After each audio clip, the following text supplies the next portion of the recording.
Praise the Lord. ഇന്നത്തെ അല്പസമയത്തെ ചിന്തയ്ക്കായി ഒരു വേദഭാഗം വായിക്കാം. വിശുദ്ധ ലൂക്കോസ് എഴുതിയ സുവിശേഷം 19-ാം അധ്യായം 1 മുതൽ 10 വരെയുള്ള വാക്യങ്ങൾ. അവൻ എരിഹോവിലെത്തി കടന്നു പോകുമ്പോൾ ചുങ്കക്കാരിൽ പ്രമാണിയും ധനവാനുമായ സക്കായി എന്നു പേരുള്ള ഒരു പുരുഷൻ യേശു എങ്ങനെയുള്ളവനെന്ന് കാണുവാൻ ശ്രമിച്ചു. വളർച്ചയിൽ കുറിയവനാകൊണ്ട് പുരുഷാര നിമിത്തം കഴിഞ്ഞില്ല. എന്നറി അവൻ മുൻപോട്ടോടി അവനെ കാണേണ്ടതിനൊരു കാട്ടത്തിമേൽ കയറി. യേശു ആ വഴിയായി വരികയായിരുന്നു. അവൻ ആ സ്ഥലത്തെത്തിയപ്പോൾ മേലോട്ട് നോക്കി, സക്കായിയെ, വേഗം ഇറങ്ങി വാ, ഞാൻ ഇന്ന് നിന്റെ വീട്ടിൽ പാർക്കേണ്ടതാകുന്നു എന്ന് അവനോട് പറഞ്ഞു. അവൻ ബന്ധപ്പെട്ട് ഇറങ്ങി സന്തോഷത്തോടെ അവനെ കൈക്കൊണ്ടു. കണ്ടവരെല്ലാം അവൻ പാവിയായ ഒരു മനുഷ്യരോടുകൂടെ പാർപ്പാൻ പോയി എന്ന് പറഞ്ഞ് പിറുപിറുത്തു. സക്കായിയോ നിന്ന് കർത്താവിനോടെ, കർത്താവേ, എൻ്റെ വസ്തുവകയിൽ പാതി ഞാൻ ദരിദ്രർക്ക് കൊടുക്കുന്നുണ്ട്. വല്ലതും ചതിവായി വാങ്ങിയിട്ടുണ്ടെങ്കിൽ 4 മടങ്ങ് മടക്കി കൊടുക്കുന്നു എന്ന് പറഞ്ഞു. യേശു അവനോട്, ഇവനും അബ്രഹാമിൻ്റെ മകനാകിയാൽ ഇന്ന് ഈ വീട്ടിന് രക്ഷ വന്നു. കാണാതെ പോയതിനെ തിരഞ്ഞ് രക്ഷിപ്പാനല്ലോ മനുഷ്യപുത്രൻ വന്നത് എന്ന് പറഞ്ഞു. ഹല്ലേലൂയ. യേശു കർത്താവ് തൻ്റെ യാത്രയിൽ കടന്നു പോകുമ്പോൾ തന്നെ കാണുവാൻ ആഗ്രഹിക്കുന്ന യേശു എങ്ങനെയുള്ളവൻ എന്ന് കാണുവാൻ ആഗ്രഹിക്കുന്ന ഒരു സക്കായിയെ നമുക്ക് കാണുവാൻ കഴിയുന്നു. എന്നാൽ സക്കായിക്ക് 2 കാര്യങ്ങൾ യേശുവിനെ കാണുവാൻ തടസ്സമായി നിൽക്കുന്നു. 1, താൻ വളർച്ചയിൽ കുറിയവൻ ആയിരുന്നു. 2, പുരുഷാര നിമിത്തം കഴിഞ്ഞില്ല. അതുകൊണ്ട് യേശു എങ്ങനെയുള്ളവനെന്ന് കാണുവാനുള്ള തൻ്റെ ആഗ്രഹത്തെ താൻ മരിപ്പിച്ചില്ല. തനിക്ക് വളർച്ചയില്ല എന്നുള്ളതോ പുരുഷാരം തൻ്റെ മുൻപിൽ നിൽക്കുന്നു, തടസ്സമായി നിൽക്കുന്നു എന്നുള്ളതോ കൊണ്ടോ താൻ യേശുവിനെ കാണുവാനുള്ള ആഗ്രഹത്തെ മരിപ്പിക്കാതെ, തൻ്റെ പ്രതികൂലങ്ങളെ വകവയ്ക്കാതെ താൻ മുൻപോട്ട് ഓടി. താൻ നിൽക്കുന്ന സ്ഥലത്ത് നിന്ന് മുൻപോട്ട് ഓടി താൻ ഒരു മരത്തിൽ കയറി. ഇന്ന് എന്നെ കേൾക്കുന്ന സ്നേഹിതരെ, നാം യേശുവിനെ കാണുവാൻ ആഗ്രഹിക്കുമ്പോൾ നമുക്ക് പലപ്പോഴും ചില പ്രതികൂലങ്ങൾ കാണും. എന്നാൽ ഈ പ്രതികൂലത്തിൽ നാം നിൽക്കുവാനല്ല ദൈവം ആഗ്രഹിക്കുന്നത്. ഈ പ്രതികൂലത്തിൽ നിന്ന് നാം മുൻപോട്ട് ഓടുവാൻ യേശു ആഗ്രഹിക്കുന്നു. നാം മുൻപോട്ട് ഓടുമ്പോൾ നമ്മുടെ ജീവിതത്തിൽ യേശുവിനെ കാണുവാനുള്ള വഴി ദൈവം നമുക്ക് ഒരുക്കി തരികയാണ്. ഹല്ലേലൂയ. സക്കായി മരത്തിൽ കയറിയിരിക്കുമ്പോൾ അവിടേക്ക് യേശു വരുന്നു. നാമും ആഗ്രഹിക്കുന്ന സ്ഥലത്ത് യേശു നമ്മുടെ അരികിലേക്ക് എത്തുന്നു. ഹല്ലേലൂയ. യേശു അവിടെ എത്തിക്കഴിഞ്ഞപ്പോൾ മേലോട്ട് നോക്കി സക്കായിയെ വിളിച്ചു, സക്കായിയെ, വേഗം ഇറങ്ങി വാ, ഞാൻ ഇന്ന് നിന്റെ വീട്ടിൽ പാർക്കേണ്ടതാകുന്നു. ഹല്ലേലൂയ. യേശു സക്കായിയെ വിളിച്ചിട്ട് പറയാ, ഞാൻ ഇന്ന് നിന്റെ വീട്ടിൽ പാർക്കേണ്ടതാകുന്നു. എന്നാൽ സക്കായി ആഗ്രഹിച്ചത് ഒന്ന് മാത്രമേ ഉള്ളൂ, യേശു എങ്ങനെയുള്ളവൻ എന്നൊന്ന് കാണുവാൻ മാത്രം. എന്നാൽ കാണുവാൻ ആഗ്രഹിക്കുന്ന സക്കായിയുടെ അരികിലേക്ക് യേശു വന്നിട്ട് യേശു സക്കായിയെ പേർ ചൊല്ലി വിളിച്ചു. മാത്രമല്ല സക്കായിയോട് പറയുന്നു, വേഗം ഇറങ്ങി വാ, നീ എൻ്റെ അരികിലേക്ക് ഇറങ്ങി വാ, എൻ്റെ സന്നിധിയിലേക്ക് ഇറങ്ങി വാ. അങ്ങനെ ഇറങ്ങി വരുന്ന സക്കായിയോട് യേശു പറയുന്നത് ഇതാണ്, എനിക്കിന്ന് നിന്റെ വീട്ടിൽ പാർക്കേണ്ടതാകുന്നു. യേശുവിനെ കാണുവാൻ മാത്രം ആഗ്രഹിച്ച സക്കായിയുടെ വീട്ടിലേക്ക് ആമേൻ യേശു പോകുവാൻ ആഗ്രഹിക്കുന്നു. എന്നാൽ സക്കായിയുടെ വീട്ടിലേക്ക് കടന്ന് ചെല്ലുവാൻ ആഗ്രഹിക്കുമ്പോൾ നമുക്ക് കാണുവാൻ കഴിയുന്നു, യേശു അവിടേക്ക് ചെല്ലുന്നു എന്ന് കേൾക്കുമ്പോൾ തന്നെ സക്കായി പറയുകയാണ്, അതേ കർത്താവേ, ഞാൻ വല്ലതും ചതിവായി ആരോടെങ്കിലും വാങ്ങിയിട്ടുണ്ടെങ്കിൽ 4 മടങ്ങായി ഞാൻ മടക്കി കൊടുക്കാം. ഞാൻ എൻ്റെ വസ്തുവകയിൽ പാതി ദരിദ്രർക്ക് കൊടുക്കാം. കാരണം തൻ്റെ ഭവനത്തിൽ തനിക്ക് ക്രമീകൃതമല്ലാത്ത ചിലതൊക്കെ ഉണ്ടെന്ന് മനസ്സിലായി, ബോധ്യമായി. അതുകൊണ്ട് താൻ എന്ത് ചെയ്തു?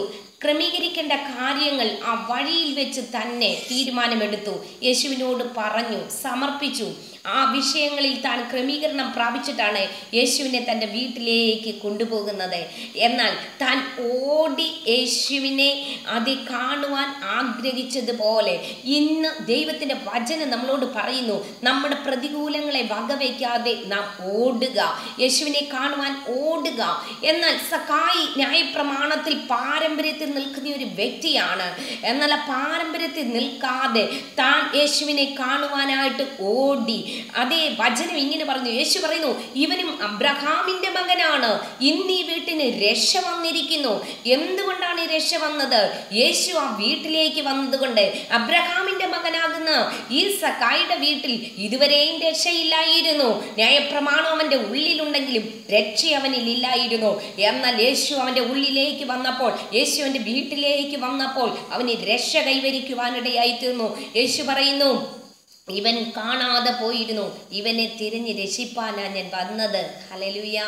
എൻ്റെ സ്നേഹിതരെ, ഇന്ന് യേശു നമ്മളോട് പറയുന്നത്, നാം ആയിരിക്കുന്ന സ്ഥലത്ത്, നാം ആയിരിക്കുന്ന ദേശത്തിൽ, നാം ആയിരിക്കുന്ന മണ്ഡലങ്ങളിലൊക്കെ നിന്നുകൊണ്ട് യേശുവിനെ അന്വേഷിക്കുവാൻ തുടങ്ങുമ്പോൾ, യേശുവിനെ വിളിക്കുവാൻ തുടങ്ങുമ്പോൾ, യേശുവിനെ തേടി നാം ഓടുമ്പോൾ, യേശു നമ്മുടെ അരികിലേക്ക് ഇറങ്ങി വരുന്ന ദൈവമാണ്. ഹല്ലേലൂയ.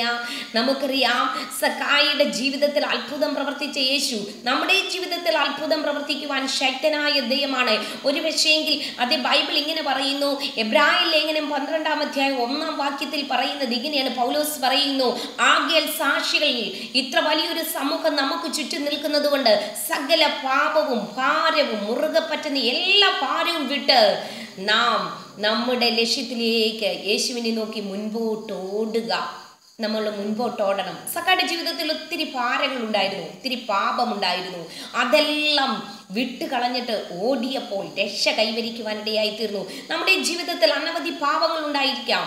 അതെല്ലാം വിട്ടുകളയുക. നാം പൂർണ്ണമായി വിട്ടുകളയുന്നെങ്കിൽ യേശു നമ്മളിലേക്ക് കടന്നു വരുവാനിടയായി തീരും. അതേപോലെ നമ്മുടെ ഭവനത്തിൽ സകല ഭാരങ്ങൾ നമ്മൾ വിട്ടുകളയുക.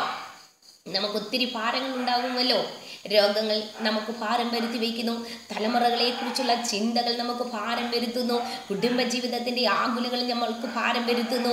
ജോലി സ്ഥലത്തെ പ്രയാസങ്ങൾ, മേലധികാരികളാലുള്ള പ്രയാസങ്ങൾ, അതേ നമ്മൾക്ക് വേണ്ടത്ര പ്രമോഷൻ കിട്ടാത്ത ഭാരങ്ങൾ, നമ്മുടെ സ്വന്തം നാട്ടിലേക്ക് കടന്നു വരുവാൻ കഴിയാതുള്ള അനുഭവങ്ങൾ, ഇങ്ങനെ പലവിധ ഭാരങ്ങളിൽ നാം ആയിരിക്കുന്നു. ഇന്ന് യേശു പറയാണ്, ഒരു നിമിഷം ഈ ഭാരമെല്ലാം, എല്ലാ ഭാരങ്ങളും വിട്ടുകളഞ്ഞിട്ട്, എല്ലാ ഭാരങ്ങളും വിട്ടുകളഞ്ഞിട്ട് യേശുവിൻ്റെ അരികിലേക്ക് ഒന്ന് വന്നാൽ യേശു നിന്റെ ജീവിതത്തിൽ അത്ഭുതം പ്രവർത്തിക്കും. എന്നെ കേൾക്കുന്ന സ്നേഹിതരെ, അബ്രഹാമിന്റെ മകനാകുന്ന ഈ സക്കായുടെ ജീവിതത്തിൽ യേശു അത്ഭുതം പ്രവർത്തിച്ചതുപോലെ ഇന്ന് നമ്മുടെ ജീവിതത്തിൽ കർത്താവ് അത്ഭുതം പ്രവർത്തിക്കുന്ന ഒരു ദിവസമായി മാറുകയാണ്. നാം ഈ തിരുവചന പ്രകാരം ദൈവത്തിന്റെ സന്നിധിയിലേക്ക് ഓടുന്നുവെങ്കിൽ, കർത്താവിനെ കാണുവാൻ ആഗ്രഹിക്കുന്നെങ്കിൽ, കർത്താവിനെ നമ്മുടെ വീട്ടിലേക്ക് ക്ഷണിക്കുന്നു എങ്കിൽ, ബൈബിൾ ഇങ്ങനെ പറയുന്നു, വെളിപ്പാട് പുസ്തകം 3:20 പറയുന്നു, അതേ ഞാൻ വാതിൽക്കൽ നിന്ന് മുട്ടുന്നു, ആരെങ്കിലും എൻ്റെ ശബ്ദം കേട്ട് വാതിൽ തുറന്നാൽ ഞാൻ അവനോടും അവൻ എന്നോടും കൂടെ അത്താഴം കഴിക്കും. യേശു നമ്മുടെ ഹൃദയവാതിൽക്കൽ നിന്ന് മുട്ടുന്നു. ശബ്ദം കേട്ട് വാതിൽ തുറന്നാൽ യേശു നമ്മളിലേക്ക് കടന്നു വരുന്നു. മാത്രമല്ല, 2 തിമോത്തിയോസിന്റെ ലേഖനം 4-ാം അധ്യായം 7-8 വാക്യത്തിൽ പൗലോസ് എങ്ങനെ പറഞ്ഞു, ഞാൻ നല്ല പോർ പൊരുതു, ഓട്ടം തികച്ചു, വിശ്വാസം കാത്തു, ഇനിയും നീതിയുടെ കിരീടം എനിക്കായി മാത്രമല്ല കർത്താവിൽ പ്രിയം വെച്ച് എല്ലാവർക്കും വെച്ചിരിക്കുകയാണ്. പ്രിയ ദൈവമക്കളെ, എന്നെ കേൾക്കുന്ന സ്നേഹിതരെ, നമുക്കൊരു കിരീടമുണ്ട്. നമുക്കൊരു ഓട്ടം പൂർത്തിയാക്കിയവർക്കാണ് കിരീടമുള്ളത്. ഓട്ടം പൂർത്തിയാക്കിയവർ, വിജയത്തിലേക്ക് എത്തിയവർക്ക് കിരീടം തീർച്ചയായിട്ടുമുണ്ട്. ആ കിരീടം പ്രാപിക്കുവാനായി നാം എല്ലാവരും ഓടേണ്ടത് ആവശ്യമാണ്. നാം ഓട്ടക്കളത്തിലായിരിക്കുകയാണ്. നാം ഓടി വിരുദ് പ്രാപിക്കുവാനായി തന്നെ ഓടുക, പരാജയത്തിനായിട്ടല്ല. നാം ഓടുന്നത് വിരുദ് പ്രാപിക്കുവാനായി, വിജയത്തിലേക്ക്, കിരീടം പ്രാപിക്കുവാനായി ഓടുക. അതിനായി നമ്മുടെ ജീവിതത്തിലെ സകല ഭാരങ്ങളും വിട്ടുകളഞ്ഞ്, സകല പാപങ്ങളും വിട്ടുകളഞ്ഞ് യേശുവിനെ കാണുവാനായി നമ്മെ തന്നെ ഏൽപ്പിച്ചു കൊടുക്കാം. ഇന്ന് ഈ വചനപ്രകാരം സ്വർഗത്തിലെ ദൈവം നമ്മളെ ഏവരെയും അനുഗ്രഹിക്കുമാറാകട്ടെ എന്ന് ആദ്യം പ്രാർത്ഥിച്ചുകൊണ്ട് ഈ വചന ഭാഗത്ത് നിന്ന് ഞാനിവിടെ നിർത്തുന്നു.